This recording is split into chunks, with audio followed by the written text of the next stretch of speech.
In today's video, I'm going to teach you how to reset Microsoft Edge to its default settings.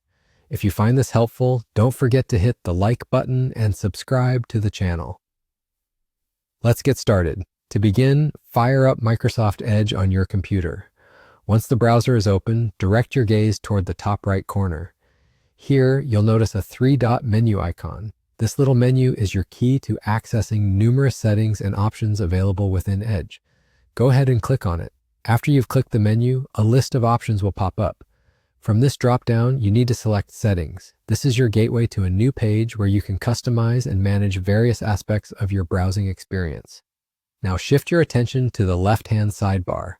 There you will find Reset Settings. Give that a click. Just click Restore Settings. A confirmation box will soon pop up explaining what the reset action will entail. It's crucial to know what you're getting into before proceeding.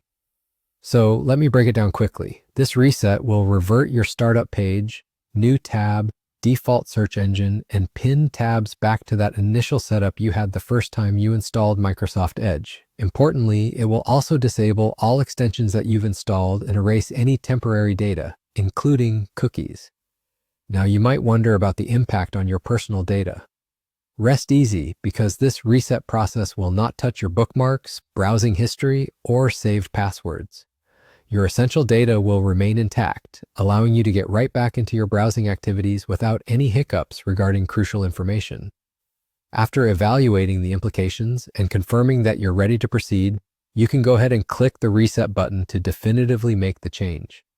It will take a moment for the process to complete, but once it does, Microsoft Edge will revert to its original settings. It's much like giving your browser a clean slate, which can be a significant boost if you've faced difficulties and want to enhance performance.